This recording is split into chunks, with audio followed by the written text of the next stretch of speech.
साथियों, मैं छत्तीसगढ़ से गुलाब टंडन, भीम आर्मी प्रदेश उपाध्यक्ष। सादर जय भीम साथियों, क्रांतिकारी जय भीम साथियों।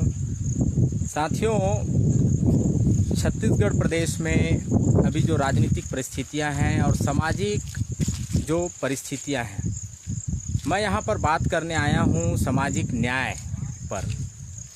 छत्तीसगढ़ आज 20 वर्ष हो चुका है, लगभग 20 वर्ष हो चुका है। नया राज्य बना।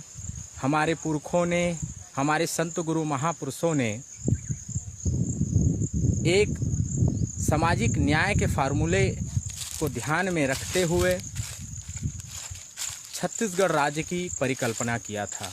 लेकिन आज 2020 में हमारी सामाजिक परिस्थिति, हमारी आर्थिक स्थिति, हमारी भौगोलिक स्थिति और सबसे बड़ी बात हमारी जो राजनीतिक प्रतिनिधित्व है, जिसे हम राजनीति में आरक्षण या प्रतिनिधित्व का जो अधिकार है, भारत के संविधान में जो प्रदत्त अधिकार और शक्ति है, उनको और छत्तीसगढ़ सरकार, भूपेश सरकार के द्वारा जो घोषणा किया था चुनावी घोषणा पत्र में, बहुत सारी जो हक अधिकार की बातें उनके द्वारा जो कांग्रेस पार्टी के द्वारा कहा गया था, वो आज फुल फिलअप नहीं हुआ है।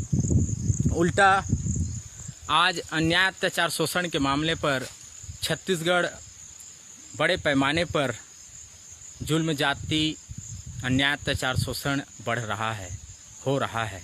प्रिंट मीडिया, इलेक्ट्रॉनिक्स मीडिया के माध्यम से आए दिन मीडिया में हेडलाइन का ये न्यूज़ रहता है। तो हमारा ये कहना है कि क्या हम इसी दिन के लिए ऐसी सरकार बनाए हैं जिसमें शोषण और अन्याय, अत्याचार। हमारे अन्य पिछड़ा वर्ग से माननीय मुख्यमंत्री भूपेश बघेल जी आते हैं।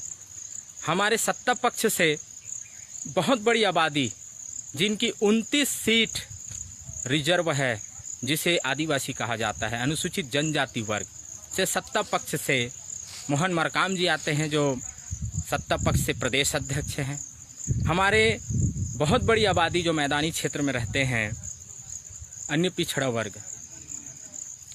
तो सम्मानित मुख्यमंत्री बनाया गया है सामाजिक न्याय के तहत माननीय भूपेश बघेल साहब को।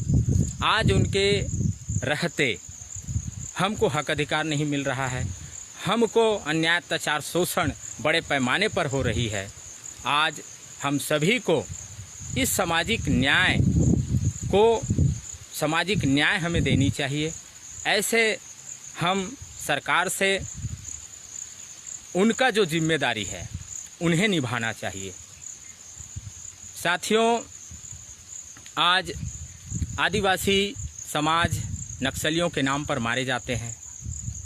मैदानी क्षेत्रों में हमारे अधिकारी, कर्मचारी छोटे छोटे बच्चों के साथ भयानक से भयानक जो आज बलात्कार होता है, अन्याय, अत्याचार, शोषण हो रहा है। ये सब कुछ चीज़ें देखकर दिल भर आता है, मन बैठ जाता है कि आज इस मामलों पर हमारी सरकार आंख मूंद कर क्यों बैठी है। मेरा कहने का मतलब यह है कि सरकार की जिम्मेदारी तय होनी चाहिए। जो एसी रूम में बैठे हुए हमारे निर्वाचित पदाधिकारी हैं, उनको ग्राउंड लेवल में आकर समाज के हक अधिकार, उनके सुख दुख। अभी आषाढ़ सावन का महीना है।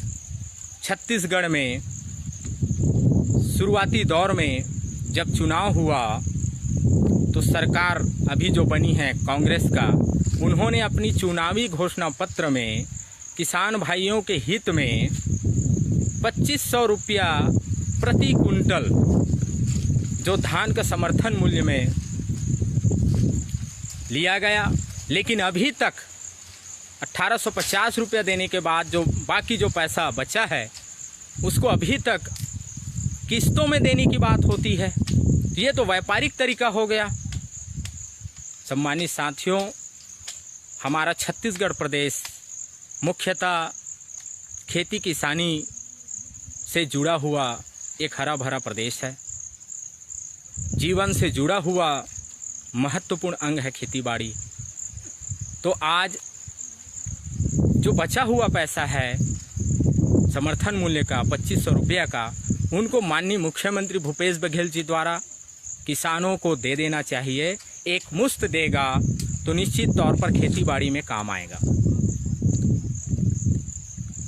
सम्मानित साथियों, आज इस एपिडेमिक सिचुएशन, जो कोरोना महामारी के समय में भी शराब भट्टियों को खोल देना, आज शिक्षा, स्वास्थ्य, रोजगार के बारे में कोई बात नहीं करना, आज रोका छेका जो एक छत्तीसगढ़ में हमारी एक प्रचलित कल्चर है, रोका छेका के नाम पर आप बहुत काम करते हैं, उसके लिए बहुत सही हैं, लेकिन शिक्षा, स्वास्थ्य और रोजगार के मामले पर खासकर कांग्रेस सरकार ने जो घोषणा किया था कि बेरोजगार जो साथी हैं उनको 2500 रुपया बेरोजगार भत्ता देने की जो बात उन लोगों ने कही थी अपनी चुनावी घोषणा पत्र में, उस मामले पर अभी तक कोई निर्णय नहीं लिया गया है।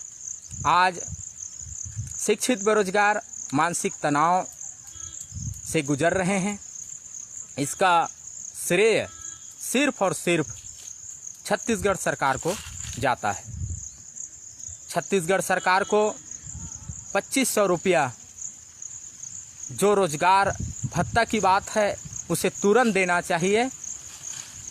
शिक्षा, स्वास्थ्य और रोजगार किसी भी लोकतांत्रिक देश में सबसे महत्वपूर्ण